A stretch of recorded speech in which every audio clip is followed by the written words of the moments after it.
ஓம் ஸ்ரீ குருபியோ நமக. ஓம் ஸ்ரீ மகா பெரியவா சரணம். நவம்பர் 6ஆம் தேதி வியாழக்கிழமை இன்றைய தினம் குபேர கிருத்திகை. இப்போ நாம சொல்லக்கூடிய இந்த ஒரு தீபத்தை உங்க வீட்டோட பூஜை அறையில நீங்க ஏத்தி வைக்கிறதால பணம் செல்வம் தானாக சேரும், குபேர யோகம் தேடி வரும். அது என்ன தீபம், அந்த தீபத்தை எத்தனை மணிக்கு ஏற்றணும்னு பார்க்கறதுக்கு முன்னாடி நம்மளோட வீடியோஸை இப்போதான் நீங்கள் ஃபர்ஸ்ட் டைம் பார்க்குறீங்கன்னா மறக்காமல் சப்ஸ்கிரைப் பண்ணிக்கோங்க. தொடர்ந்து இது மாதிரி அப்டேட் தெரிஞ்சுக்கிறதுக்கு பக்கத்தில் நோட்டிஃபிகேஷன் பெல்லை கிளிக் பண்ணி ஆல் அப்படிங்கிற செலக்ட் பண்ணிக்கோங்க. இப்போ என்ன தானியத்துக்கு மேலே என்ன மாதிரி தீபத்தை எத்தனை மணிக்கு ஏற்றி வைக்க போகிறோம் அப்படிங்கிற பற்றி தெளிவாக தெரிஞ்சுக்கலாம். எல்லா மாதமும் கிருத்திகை நட்சத்திரம் வரும். ஆனால் ஐப்பசி கிருத்திகைக்கு தனி சிறப்பு இருக்குது. அதுலயும் இந்த வருஷம் வரக்கூடிய ஐப்பசி கிருத்திகை கூடுதல் சிறப்பு.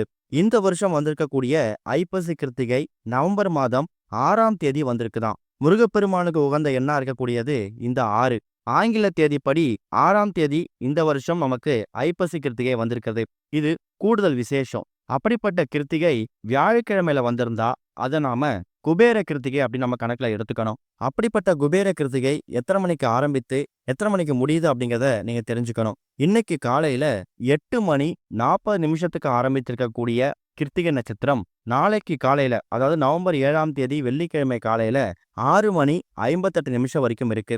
எப்படி பார்த்தாலும் இன்னைக்கு காலையில 8:45 இருந்து நம்ம கிருத்திகை நட்சத்திரம் ஆரம்பிச்சிடும். தாராளமா காலையில 8:45 மணிக்கு மேல எப்ப வேணாலும் நீங்க கிருத்திகை நட்சத்திரத்துக்கான வழிபாட்டை நீங்க செய்யலாம். 6:07 யமகண்டம். எப்படி பார்த்தாலும் கிருத்திகை ஆரம்பிக்கிறதுக்கு முன்னாடியே யமகண்டம் முடிஞ்சிடுது. 1:30 ராகு காலம். இதை மட்டும் கணக்கு பண்ணி நீங்க கிருத்திகைக்கான வழிபாட்டை செய்யலாம். முடிஞ்சா மாலை ஒரு 6-7 மணிக்கு மேல பண்றது விசேஷம். முருகப்பெருமானை நம்ம குருவாவும் வழிபாடு செய்யலாம். அதுக்கான சான்று தான் குருஸ்தலமாக இருக்கக்கூடிய திருச்செந்தூர். சிவபெருமானுக்கு குருவாக இருந்து உபதேசித்தவர் முருகப்பெருமான். அதுக்கு சான்று சுவாமிமலை.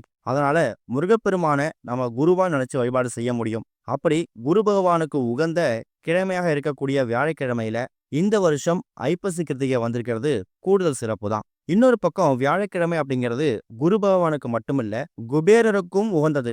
அதனால முருகப்பெருமான நாம இந்த முறையில வழிபாடு செய்யும் போது நமக்கு வாழ்க்கையில குபேர யோகம் ஏற்படுமாம். குரு பகவான், குபேர பகவான், அது கூட முருகப்பெருமான், இவங்க 3 பேரோட அருளையும் ஒரு சேர பெற்றுத்தரக்கூடிய அற்புதமான ஒரு வழிபாடு தான் இன்றைய தினம் நீங்க பண்ணக்கூடிய எல்லா வழிபாடும். குரு பார்க்க கோடி நன்மை. ஒருத்தவங்க வாழ்க்கையில குரு பார்வை வந்துருச்சுன்னா பரம ஏழை கூட பணக்காரரா மாற முடியும். குபேரர் அப்படிங்கிறவரு நமக்கு தேவையான செல்வ வளங்களையும் பொருளாதாரத்தையும் ஏற்படுத்தி கொடுக்கக்கூடியவரு.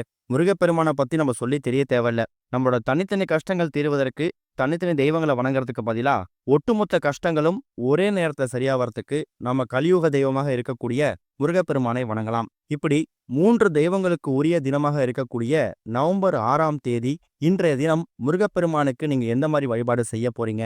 ரொம்ப எளிமையா பண்ணலாம். முருகப்பெருமான் போட்டோ சிலைக்கு அவருக்கு பிடித்த மலர்களால் அலங்காரம் செய்து அவருக்கு பிடிச்ச நைவேத்தியங்கள். முருகனுக்கு இனிப்புனா ரொம்ப பிடிக்கும். இனிப்புல ஏதாவது நைவேத்தியம் செஞ்சு வச்சு படைக்கலாம். கோவிலுக்கு போகும்போது குரு பகவானையும் நீங்க மனசார பிரார்த்தனை பண்ணிட்டு நீங்க வீட்டுக்கு வரலாம். அது போக மாலை நேரத்துல இப்போ நாம சொல்லக்கூடிய இந்த ஒரு தீபத்தை உங்க வீட்டோட பூஜை அறையில நீங்க ஏற்றி வைக்கணும். பொதுவா எந்த ஒரு இறை வழிபாடு எடுத்துக்கிட்டாலும் நாம சாதாரணமா கோவிலுக்கு போயிட்டோ இல்ல வீட்டுல தெய்வங்களை வணங்குறத விட ஒரு தீபம் ஏற்றி வச்சு வழிபடும் போது நம்ம முழுமையா வழிபட்ட திருப்தி, ஒரு சந்தோஷம் நமக்கு கிடைக்கும். அதுக்கு இந்த ஐப்பசி கிருத்திகையும் விதிவிலக்கு இல்லை அப்படிங்கிறத நீங்க தெரிஞ்சுக்கணும். எல்லோரும் இப்ப ஐப்பசியோட அன்னாபிஷேகத்தை கடந்து வந்திருப்பீங்க. அதாவது சிவபெருமான் தந்தை அவருடைய மகனாக இருக்கக்கூடிய முருகப்பெருமானுக்குரிய கிருத்திகை அதுக்கு அடுத்த நாளே வந்திருக்கிறது கூடுதல் சிறப்பு. அப்படிப்பட்ட முருகப்பெருமானுக்குரிய அற்புதமான ஒரு தீபத்தை இப்ப நீங்க பூஜை அறையில ஏத்த போறீங்க. இதுக்கு உங்களுக்கு தேவையான பொருள் ஒரு கைப்பிடி இல்ல 2 கைப்பிடி அளவு கொண்டை கடலை. இந்த இடத்துல நாம ஏன் கொண்டை கடலை எடுத்துக்கிறோம் அப்படிங்கிற கேள்வி நிறைய பேருக்கு வரும். நம்மளோட பதிவுகளை தொடர்ச்சியா பாக்குறவங்களுக்கு தெரியும், குரு பகவானுக்கு உரிய தானியம் கொண்டை கடலை தான். குருவாரம் ஒரு அற்புதமான ஒரு நாள். அப்படிப்பட்ட குருவாரத்துல வரக்கூடிய கிருத்திகை அன்னைக்கு கொண்டை கடலை வைத்து ஏற்றக்கூடிய இந்த ஒரு தீபம் எக்கச்சக்கமான சக்திகளை உங்க வீட்டுக்குள்ள ஏற்படுத்துமா. அடுத்ததா 3 எண்ணிக்கையில சில்லறை நாணயம். சில்லறை நாணயம் எதுக்காக எடுத்துக்கிறோம்னா குபேர அம்சம் இந்த சில்லறை நாணயத்துல இருக்குமா. குறைஞ்சது 3, அதிகபட்சம் 6, நீங்க எவ்வளவு வேணா எடுத்துக்கலாம். அடுத்ததா இந்த தீபத்தை ஏற்றி வைக்கிறதுக்கு ஒரே ஒரு அகல் விளக்கு. முடிஞ்சா அகல் விளக்கு பயன்படுத்தலாம். அகல் விளக்கு இல்ல, வாங்க முடியல அப்படிங்கிறவங்க வீட்டில் இருக்கக்கூடிய ஏதாவது காமாட்சி விளக்கு, குபேர விளக்கு நீங்க பயன்படுத்திக்கலாம். வீட்டில் மற்ற தீபங்கள்லாம் எப்பவும் நீங்க ஏற்றி வச்சிடணும். அந்த தீபத்தையும் இப்ப நாம ஏற்றக்கூடிய இந்த தீபத்தையும் போட்டு நீங்க குழப்பிக்க வேணாம். ஏன்னா இது குருவாரத்துல ஐப்பசியில வந்திருக்கக்கூடிய குபேர கிருத்திகைக்காக ஏற்றக்கூடிய பிரத்யேகமான தீபம். மாலை ஒரு 6-7 மணிக்கு மேல நீங்க செஞ்சு வச்சிருக்கிற நைவேத்தியங்கள்லாம் படைச்சிட்டு முருகப்பெருமானுக்கு தீபத்தெல்லாம் ஏத்திடுங்க. அதுக்கப்புறமா முருகப்பெருமான் போட்டோவுக்கு முன்னாடி சின்னதா ஒரு தட்டுல ஒரு கைப்பிடியோ இல்ல 2 கைப்பிடியோ கொண்டை கடலை எடுத்து தட்டு மேல வச்சுட்டு அதுக்கு நடுவுல ஒரே ஒரு அகல் விளக்கு வைத்து அந்த அகல் விளக்கை சுற்றி இப்ப நீங்க வீடியோல பாக்குற மாதிரி 3 எண்ணிக்கையில இல்ல 6 எண்ணிக்கையில சில்லறை நாணயங்களை அந்த அகல் விளக்குக்கு பக்கத்துல வச்சுக்கணும். ஏற்றக்கூடிய தீபம் நெய் தீபமா இருக்கணும். முருகப்பெருமானுக்கு பிடிச்ச தீபம் நெய் தீபம் தான். ஒருவேளை நெய் தீபம் ஏற்ற முடியல, வீட்டுல நெய் இல்ல, வேற வழியே இல்ல அப்படிங்கிறவங்களுக்கு மாற்று வழியா நீங்க தீப எண்ணெய் ஊத்திக்கலாம். கூடுமான அளவுக்கு நெய் தீபம் ஏத்துறதுக்கு முயற்சி பண்ணுங்க.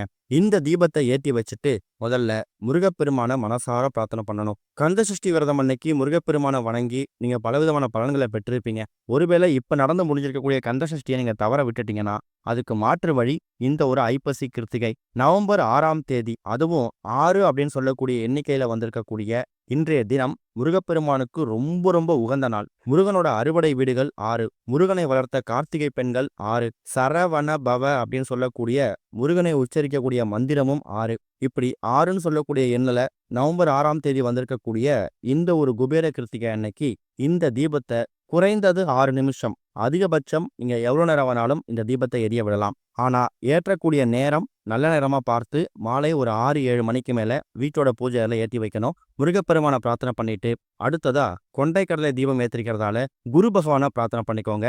எங்க வாழ்க்கையில குரு பார்வை கிடைக்கணும், பரம ஏழையாக இருக்கக்கூடிய நாங்க பணக்காரரா மாறணும், கிரக தோஷத்துல இந்த குரு தோஷம் யாருக்காவது இருந்துச்சுன்னா அந்த தோஷம் நிவர்த்தி ஆகணும், தோஷத்தால ஏற்படக்கூடிய பாதிப்புகள் ஓங்கி விழாம தாங்கி விழணும்னு குரு பகவானை பிரார்த்தனை பண்ணிக்கோங்க.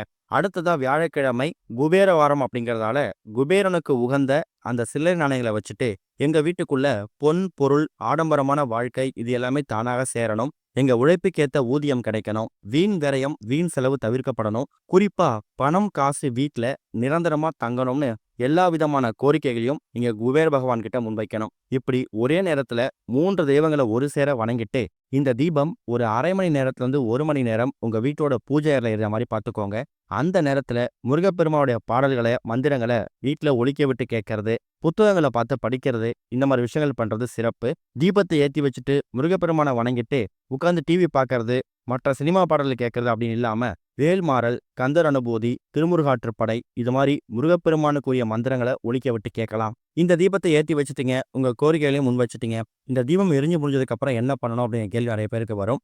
அந்த அகல் விளக்கை மட்டும் எடுத்து அப்புறப்படுத்திட்டு அந்த கொண்டை கடலையை அப்படியே பத்திரப்படுத்தி மறுநாள் காக்கை குருவிகளுக்கு தானமா போட்டாலும் சரி, இல்ல அதுக்கு வசதி இல்லை அப்படிங்கிறவங்க பக்கத்துல இருக்கக்கூடிய நீர்நிலைகள்லையோ கிணறுலையோ கால் படாத மாதிரி கொண்டு போய் போட்டுடலாம். அந்த சில்லறை நாணயங்களை மட்டும் எடுத்து பத்திரப்படுத்தி ஒரு சின்ன பாக்ஸ்ல போட்டு உங்க வீட்டோட பீரோட வச்சுக்கோங்க.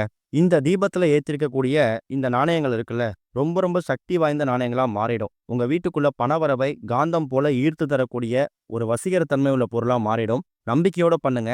இந்த ஒரு குபேர கிருத்திகை அப்படிங்கிறது நமக்கு எல்லா வாதமும் கிடைக்காது. அதுவும் 6ஆம் தேதி அப்படிங்கிறது ரொம்ப ரொம்ப சந்தேகமா கிடைக்கக்கூடிய விஷயம். இதை பயன்படுத்திக்கோங்க. நம்பிக்கையோட பண்ணுங்க, நல்லதே நடக்கும். ஓம் ஸ்ரீ குருபியோ நமக. ஓம் ஸ்ரீ மகா பெரியவா சரணம்.